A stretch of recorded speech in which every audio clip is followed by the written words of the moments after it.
Beth felt better than she had in a long time. She had a short night, but John was hospitable, and the bacon and coffee she had just had for breakfast was delicious. Now she leaned back on the sofa and relaxed. It was her third day at John's, and everything was going well. John's phone then started beeping as if he was receiving text messages. He beeped it a few times, and Beth thought it might be important. Beth took the phone off the charger and opened it. John didn't have a password on it. He said he had nothing to hide. Beth looked through text messages, and there were a few new ones from Cindy, John's wife, who was in Mexico doing a ministry project for their church. The first message was, "Carol told me you're sleeping with some bitch. You bastard. So, how do you like it when the shoe is on the other foot?" The others were photographs of a woman she assumed was Cindy, although they had never met. In the photographs, Cindy had sex with two men at once. Just at that moment, the doorbell rang. Beth opened it and saw a woman in a dress and a police officer in uniform. They squeezed inside. The woman said, "I'm from CPS. We are taking you from this home for your own safety and placing you in a temporary foster home." Beth started to back away, but the policeman and the woman from the criminal investigation department grabbed her by the arms and pulled her towards the door. Beth resisted, but they continued to drag her. John then ran out of the bedroom, shouting, "Let her go! What the hell are you doing?" As he rushed to the scene of the fight, a police officer hit him with a stun gun. Beth kept screaming, but finally managed to shout out, "CPS can't pick me up. I'm an adult. Let me go." The CPS lady looked shocked, and the officer let Beth go. With one hand free, Beth punched the CPS woman square in the nose. She then turned to the policeman and asked, "Why are you trying to kidnap me?" John came to his senses from the stun gun. He jumped up and rushed at the policeman, knocking him to the floor.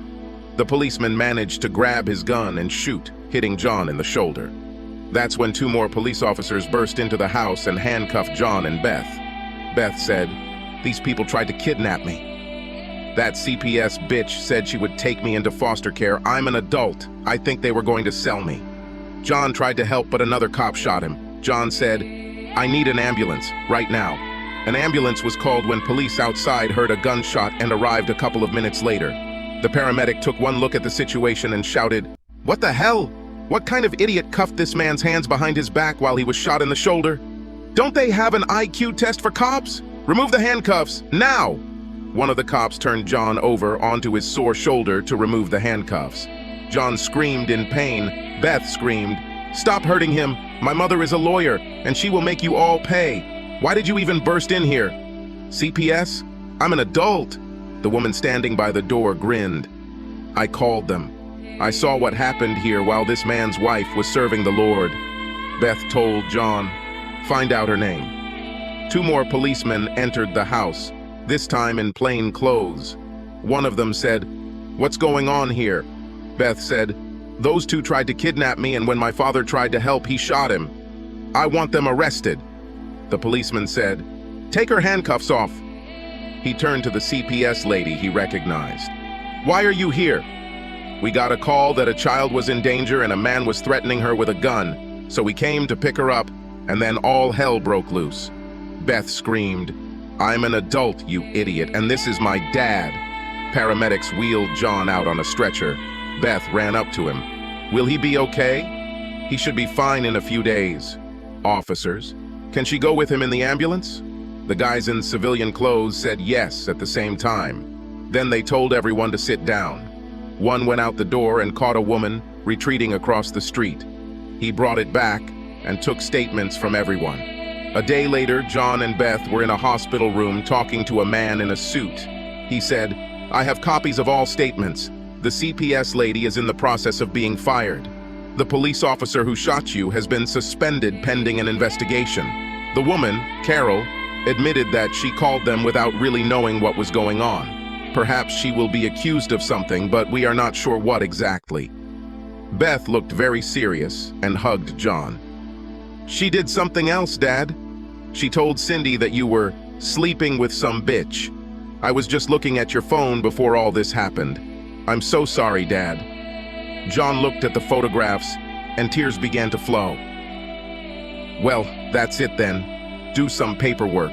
As you know, I have a solid prenuptial agreement. Let her be served at the airport when she lands on Friday. If you can, get a restraining order. There's no way out of this. Also, find out who we can sue and do so. For starters, Carol slandered me and Beth. Jim, a lawyer, said, "Oh, it's already in development. We're suing her. The CPS woman, the cop who shot you, CPS and the police department. We're also suing the cops who handcuffed you too. The paramedic is dying to witness this. Was your security system turned on?"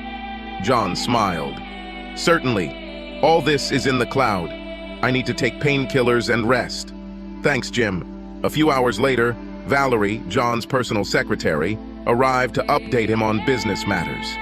"Don't worry, John. I've contacted the project managers and we'll sort everything out until you can get back to work." Today, we received final permits for the Ironwood project, so we will begin construction of the model homes. Abe says we could be ready to start selling in 10 weeks. I'm already drawing up a schedule for trading. You must create a package for this unit. There should be big bonuses for everyone. Abe says if you don't agree, I should hit you on the shoulder. By the way, I may need help soon. We currently have 4 units operating and 2 more are awaiting permits. I was sorry to hear about Cindy. Gee, thanks, Valerie. You always know what to say to cheer me up. Well, I may be getting a divorce, but at least I'm not poor. We have an adultery clause in our prenuptial agreement, and it's important. I'll have to send Jim a box of steaks. Maybe when things calm down, my daughter Beth will want to be your assistant. Okay, boss. I'll take care of it. I need to get back to the office. Get well. 3 days later, Cindy stepped off the plane and headed to baggage claim. When she got there, 2 men approached her. "Hello, Jim. I guess my cheating husband didn't want to face me. What a coward. I don't believe in divorce, but I'm not sure our marriage can survive this." Jim handed her a large envelope. "Well, I'm sure it's impossible, Mrs. Cork. You've been served." The second man was filming a video.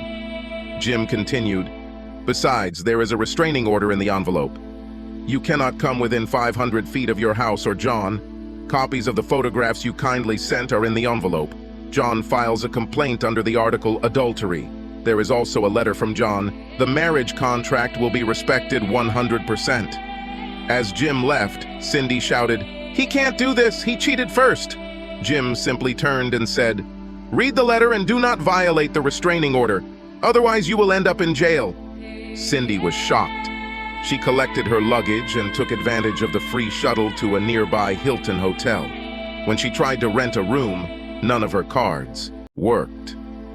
Finally, she successfully used her debit card. She then went to her room, grabbed some booze from the mini fridge, and sat down to read the letter.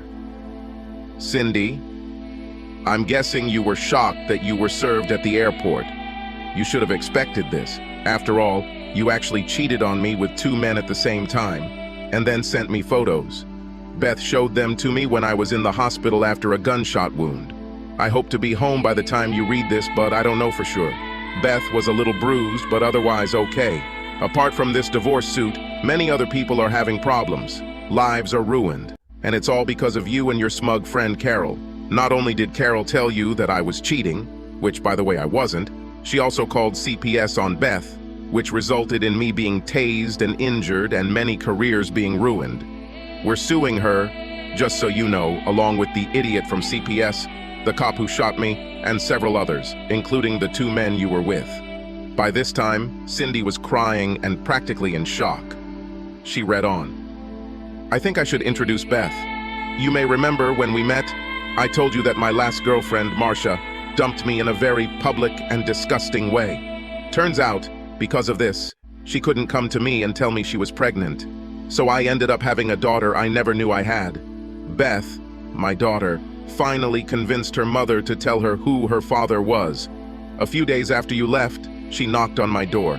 I was so happy to know about her. We were going to wait until you got back to talk about it, because these are things that need to be dealt with face to face. I know you would like Beth. Then your friend Carol thought I was having an affair with my daughter and sent you a couple of photos of Beth and I hugging. Carol took these photos through our windows, so she too was accused of being a peeping Tom. Anyway, on the advice of my lawyer, I paid off and canceled all of our credit cards, I left $2,500 in the checking account because it was in the prenuptial agreement. Oh, and you're spreading poison. I talked to the pastor when he visited me here in the hospital. He recognized the two men in the photographs. I think their return home was not quite what they hoped for. Spouses simply don't understand these things. Both wives filed for divorce, and you provided evidence to support their claims. So many lives have been ruined by you. I hope you guys did a lot of good on this trip because you left massive destruction here. I expect that the next time we will meet in court. Your mother has your car and she knows what's going on. She was a little shocked by the photos, but agreed to host you if you needed somewhere to stay. At least, we don't have children. However, the guys you had sex with have children, and now they will only see their children during court-authorized visitation. If you decide to return to our church, you will probably find it very cold. By my count, you and Carol have ruined the lives of at least a dozen different people. Have a good day, John. Cindy let out a primal scream and collapsed on the floor, sobbing. The people in the next room called the front desk. A couple of minutes later, there was a knock on the door. When she did not answer, the manager used the universal key card to enter the room. She sat down on the floor and hugged Cindy, saying quietly, "What's the matter, honey? Tell me what's going on." The letter lay on the floor next to Cindy. She handed it to the manager. She held Cindy in her arms and read the letter. "Oh dear, I read about it in the newspaper. It looks like things are only going to get worse. Let's put you on the bed. Tonight I will clean your room and send you some food. You need to eat. I will also have someone check on you a few times. Get some rest." She locked the mini fridge when she left. She didn't want to let Cindy get drunk. John was discharged on Saturday morning and returned home in a rented hospital wheelchair. They left him in the living room. He had a cast on his arm and shoulder that was supposed to stay there for a while. Beth took care of him and was joined by her mother. Mom explained how a month later she realized that leaving him was a huge mistake and had regretted it ever since. She had never been married, and Beth said she rarely dated. She and John were catching up. At about 3 p.m., the doorbell rang. Beth opened it. It was an elderly woman. "Can I help you?" The woman said. "Please don't shoot the messenger. I'm Cindy's mom. She wanted to come herself, but she has a restraining order. Can I come in?" John said to let her in. When she entered, John asked, "How are you doing, Mom? You know I've always liked you. I'm sorry this came between us. Thanks for stopping by." Jean smiled. "I was afraid that you would shoot me. I'm glad you don't hate me. How are you doing, and could you introduce me?" John smiled back. "I don't hate you, Jin. This is my daughter Beth and her mother Marcia. Everything is moving for the better for me. My shoulder hurts, but I have pills. Physically, I'm fine. Psychologically, not very well." Jean turned to Beth and Marcia. "Thank you for helping him. This is a difficult time for everyone. Cindy is a real wreck. Although Carol started this disaster, Cindy realizes that most of the damage lies with her. She has no excuse for what she did. She really doesn't understand it herself. I can't even imagine what she was thinking." Marcia said, "I am a family law lawyer.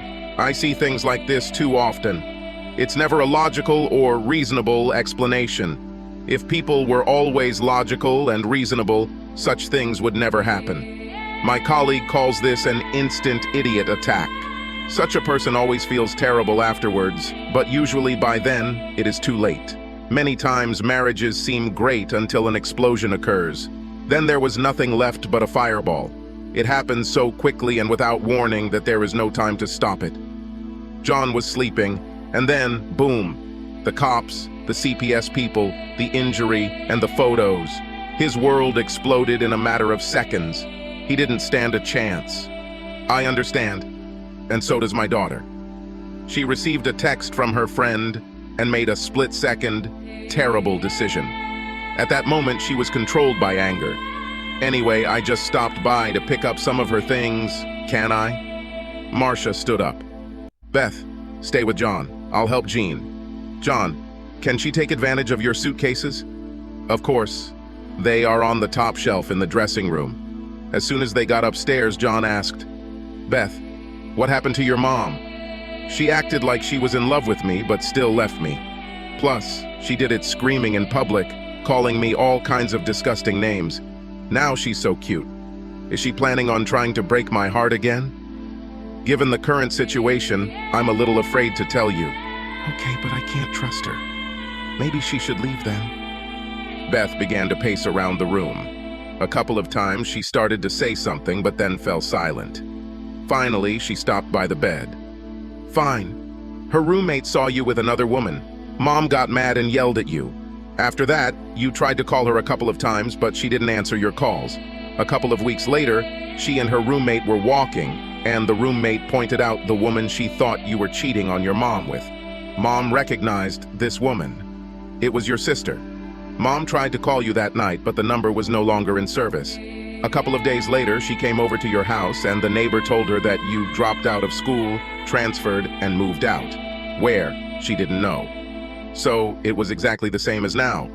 She heard that I was cheating and blew my world up without bothering to check. Great. How did I get lucky enough to connect with two such women? I'm sorry, Dad. It wasn't quite the same, though. No revenge sex. In fact, my mother told me that she had never been with anyone else at all. Neither before nor after her hysterics. You're the only guy she's ever been with, and yes, she still loves you. John was speechless. A few minutes later, Marcia and Jean came downstairs with 3 suitcases and a trash bag. Marcia said, her clothes are in suitcases and her things, such as shampoo and cosmetics, are in her bag. This is fine? John waved his hand towards the door. After Marcia helped Jean dive in, she returned. I should probably leave. I just wanted to check on Beth. Okay, let's look at you a little too. John took her hand. Why do you practice family law? It seems like a sad specialty. Well, I've made a few mistakes myself, and every now and then I get a chance to help someone avoid similar mistakes. So you're here to stop me from making a mistake? Unfortunately, no. I'm only here to help as you're still recovering. Plus, some lady across the street said you were having an affair with my daughter. Secondly, in order for me to help, I should have been with your wife a week or so ago. Alas, I was not there, and she went too far. If all she did was make a complete fool of herself by yelling at an innocent person in a public place, perhaps I could do something to help her. Interesting comparison. Could you explain more? You know exactly what I'm talking about. They told me that you are cheating on me. I'm sure you remember how I left you. You tried to call, but I didn't answer. Then I found out that this woman was your sister. Then I already tried to call to apologize, but your number no longer worked. I went to your house, but you were no longer there. I regret it every day since then. Now I can finally say how sorry I am. Okay, that makes sense. If you thought I was having an affair with my sister, I understand why you might imagine I was having an affair with Beth. Please don't laugh at me. In case Beth didn't tell you, I never stopped loving you. Once again, I apologize. I shouldn't have said that. You are married. John was smiling now. Not for long. Cindy has already been served, so we are legally separated, as you probably know. Beth also said that you haven't been with anyone for a long time. Maybe we can fix this when my divorce is final and if we're both still interested. Marcia was smiling now. If my dear daughter told you this, she probably also said that I have never had sex with anyone but you. If you ever need me, I'm always at your service. Besides, since I have been faithful to you all these years, you probably understand that I will never cheat on you in the future. Enough of this, Beth said. John needs to take a few pills and go to bed. Mom, you will help until John gets better. Help him get settled and I'll see you in the morning. The next morning, John and Marcia were talking. Marcia told him, I lost touch when you transferred to another school, but I never forgot what I did with a wonderful guy. I've always wondered where you are. I thought that if I found you and apologized, maybe you would forgive me. After I graduated from law school and started working, I told my story to my senior partner. He said he would help and assigned the detective our firm used to track you down. The detective found you without any problems. He also found out that you were married. My senior partner had a friend from law school with a firm in your area. He got me a job here. I've been working at a firm a few miles away ever since. I became a partner several years ago. From time to time, I managed to catch a glimpse of you. I didn't want to hurt you more. so I never contacted you. When Beth turned 18, I finally relented and told her who you were. This really hurt you again. It turns out I'm being stupid all the time. I'm sorry your life." John interrupted her. "Well, my uncle Jim Pearson doesn't think so. He told me that he faced you in court 7 times and only managed to win once. He's pretty smart, so if you almost always win, you can't be stupid." Yes, Jim Pearson is a good lawyer, but the times I have encountered him, he has not been on the right side of a divorce. I didn't know he was your uncle. I'm a pretty good lawyer. Where I get stupid is in everything related to you. A week later, Marcia was in her office when she received a call. "Cindy Cork is here. She wants to see you. She doesn't have an appointment." "Show her out." The assistant led Cindy inside, closing the door behind them. She showed Cindy to a chair by the table and sat down on the sofa. Cindy said, "Thank you for having me." "Why are you here, Mrs. Cork? I need your help. People tell me that you are the best at reconciliation. I was really stupid and I really don't think I have any chance, but I don't want to lose my husband. Do you know who I am?" "Yes, you are Marcia Campbell. I talked to some people where I work and they said that you are the best divorce lawyer in town and you also try to get people to reconcile whenever possible." "Well, Mrs. Cork, it's all true. I think I'm the best. However, your study missed one important point. I'm also Beth's mom." Cindy lost consciousness and slowly slid to the floor. When she came to, her head was lying on Marcia's lap, and Joan, the assistant, was wiping her face with a cold, damp cloth. Marcia smiled at her. "Welcome back, Cindy. I think you were tired, so you fell asleep for a few minutes. I don't usually have that kind of influence on people. There is ice in this rag. Let us take a little care of you. Would you like some water?" There was a straw in the bottle, and Cindy took a couple sips. "Why are you so kind to me? When you said you were Beth's mom, I panicked. Thank you." Joan chuckled slightly. "Yes, usually. When people lose consciousness, we undress them and leave them in an alley. Marcia decided to make an exception for you. You're very pretty, so we can sell you to a Colombian brothel." Marcia covered Joan's mouth with her hand. "Joan, stop it." "Sorry, Cindy." Joan has a very strange sense of humor, but is usually quite nice. We undid a couple of buttons and a belt. But why such a shock? My face usually makes people choke rather than faint. I just know what you must be thinking about me. I'm usually not as stupid and terrible as I was just a short time ago. I lost my husband and hurt a lot of people. Deep down, I know I can't bring John back, but I want to somehow make things right and maybe be friends. I've hurt a lot of people. I think I can get up now. Fine, sit back in your chair. I need to call. Marcia took out her cell phone and pressed the speed dial button. "Beth, how's John?" "Okay, give him the phone." "John, how are you?" "Well, take a pill, you'll need it. I need to ask you something. I'm here with Cindy. She came to my office not knowing that I was Beth's mother. Either way, she's accepted that you won't take her back. But I want you to remain friends. You like her mother. I heard you call her mom. You have a story. Cindy is not dangerous. Please call your uncle and ask for the ban to be lifted. It is not necessary. Please. Beg." "Okay, thank you. I invited her to dinner. See you soon." "You're coming to dinner tonight, aren't you, Cindy?" I guess. Okay, at 7. You can meet Beth." Meanwhile, John stared at the phone as if it was about to turn into a snake. What the heck? Marcia and Cindy are now friends, and she invited Cindy to dinner. I think I'm in big trouble. "Do you know that conceived your mother? I think she wants to make sure it's really over with you and Cindy before Mom tries to move in with you. Mom actually has morals. Otherwise, she would have tried to do this years ago." "Fine. Cindy and I are definitely over it. And it's not just about sex." She freaked out and went crazy over the message and didn't even try to check if it was true. Essentially, in our relationship, she took her neighbor's word for it. I would spend the rest of my life wondering when it would happen again. Obviously, she had no trust or respect for me. Tell me how this is different from what Marshall did.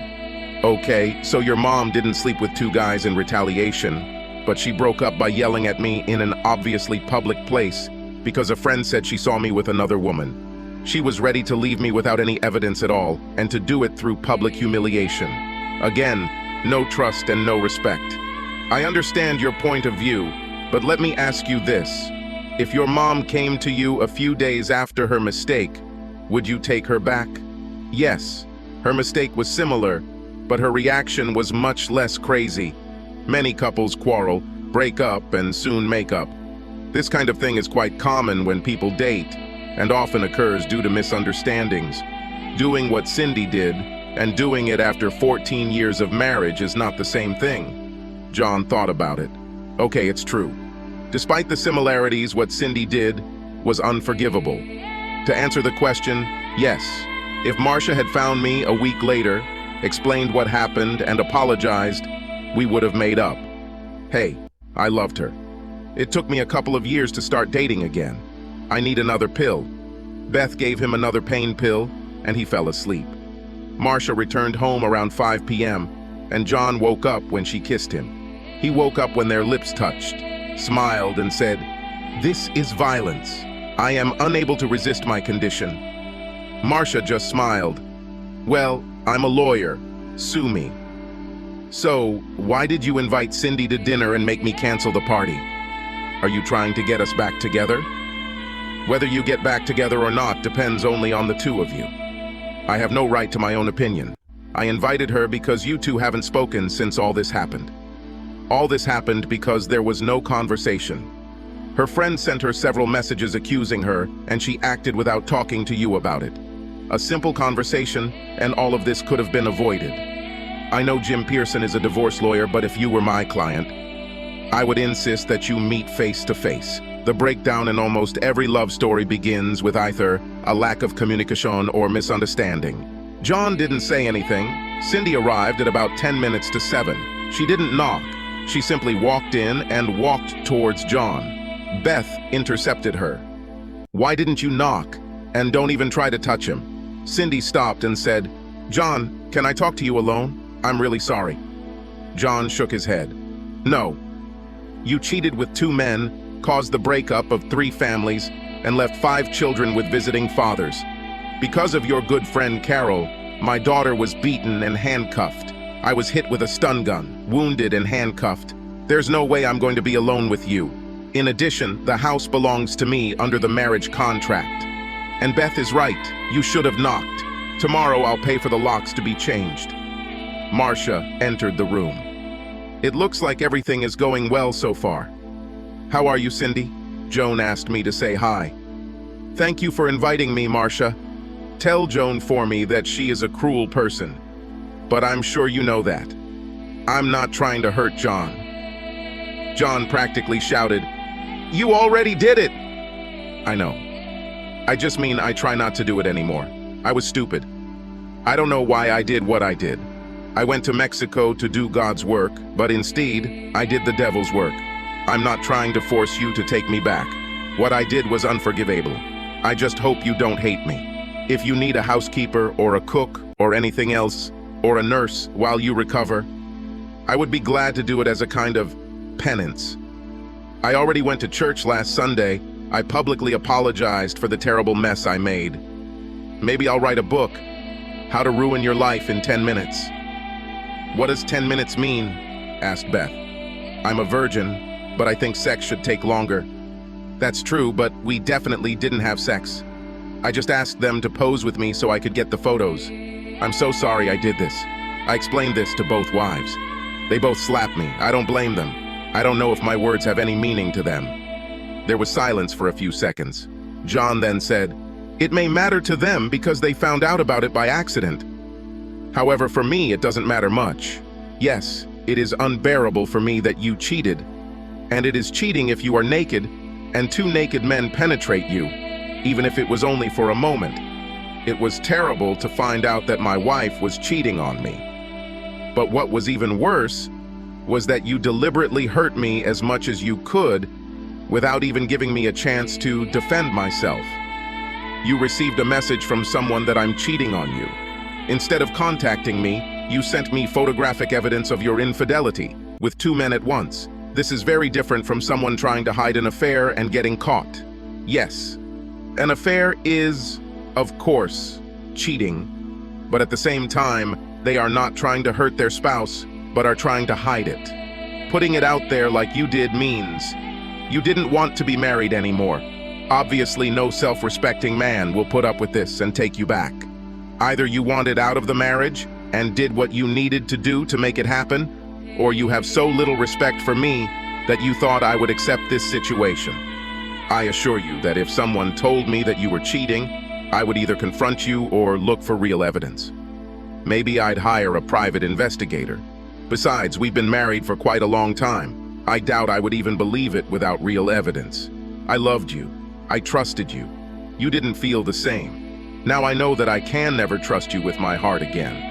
I understand. I don't know what came over me to behave like this.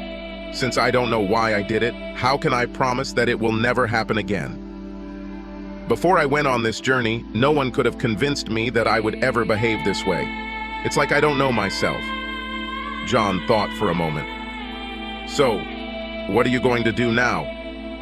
As you know, the prenuptial agreement states that the cheating spouse leaves the marriage with whatever he contributed, which in your case was $2,500. You will need to get a job. Any prospects? Cindy shook her head. No. You know that I almost have a higher education, where I specialized in psychology. I should have seen a psychologist instead of trying to become one. John laughed. I know, right? Freshman female psychology majors are practically a cliché. Hey, at least you don't have to worry about some previous employer giving you a bad recommendation. Maybe the pastor will write you a recommendation, although unlikely. You also know that I have never worked. I have no idea what kind of job I can get. That's why I mentioned that I would be your housekeeper and cook. I have experience in this position. However, I may not be able to get a good reference from my former employer. I ruined my career. Yes, it looks like a whirlpool, but I know your former employer. He's not a bad guy. Maybe he can help. John, you have absolutely no reason to help me. I didn't just burn this bridge, I blew it up. Let me think about it and we'll talk after dinner. Marcia and Beth went all out for dinner. They ordered pizza and wings. Everyone ate on trays in the living room so they could be close to John. As soon as they had eaten, John said, "Okay, Cindy, here's what I'll do as long as Uncle Jim and Marcia say it won't ruin my business. You know that I built and own a large apartment complex on Lincoln Avenue. There are always free apartments there. I'll arrange for you to live there for free. Then we'll find a job for you." Marcia interrupted him. "John, you don't want to annul the prenuptial agreement, so we will need to sign and file a divorce petition before you do anything." "I already signed the papers and gave them to Jim," Cindy said. Marcia smiled. "Okay. I will also draw up a document in which you will forever renounce any future claims to anything from John in exchange for a lump sum payment of $5,000. Is this okay, John?" "Certainly. Perhaps there are too many lawyers in my life. Now they are spending my money." Marcia smiled. They continued chatting for another hour before Cindy went to see her mom. Marcia told her that a document in which Cindy renounced any claim to John's assets would be ready in a couple of days. She asked Cindy which lawyer she should send it to. "I don't have a lawyer. I don't have the money for this. And I don't think I need lawyers. I'm not disputing anything. So I just signed the papers in front of the notary at Uncle Jim's office. When the document is ready, just let me know and I will come to your office and sign it." Marcia shook her head. "This is not a good idea. I have a clear conflict of interest. There are 2 companies in my building. Tim, a senior partner at another firm, owes me some favors. I will ask him to review the document I am preparing and also to get a copy of the divorce papers from Jim. Jim is a good guy, and so is John, so I'm sure the divorce papers are in order, but someone needs to review them on your behalf. I'll call you tomorrow and give you the phone number after I make arrangements with Tim." As soon as Cindy left, Marcia said, "I hate to admit it, but I like her. Yes, she was an idiot for a while, but she's not a bad person. You have good taste in women." John laughed out loud. "Certainly. Well, except for the part where they lose their temper when they think I'm cheating." "I know, John. I did almost the same thing, except for the sex part. You still love her, don't you? John looked sad. Certainly. I've loved her for many years, but I can't stay married to her. I'm not going to stop the divorce. Are you going to get her a job? It could be in one of your companies or with someone who owes you something. There is also a housekeeper, cook position. On a completely unrelated note, do you think you could ever forgive me and love me again, even though I'm a terrible housewife and an even worse cook? I don't think I ever stopped loving you. It's a defeat or a victory for me, but in any case, I will get a wonderful daughter from this deal. Marcia looked thoughtful. I'm going to shock and insult the man I love. I love you. She loves you, and you love us both. How would you feel if you and I, say, got married? Then, with my full blessing, Cindy could be your girlfriend. Beth practically screamed. Marcia, what did you do to my mom? My whole life is a lie. Marcia hugged Beth. I don't think you like this idea. I'm really sorry. No, the idea is brilliant. I'm just shocked that you suggested this, although I'm not sure John and Cindy would go for it. Well, John is a man, so it all depends on what kind of head he uses.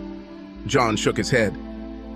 Well, Marcia, when you think outside the box, you really think outside the box.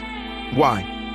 Cindy came to my office because she heard that I was the best family law lawyer in the area when it came to reconciliation. I am proud of this.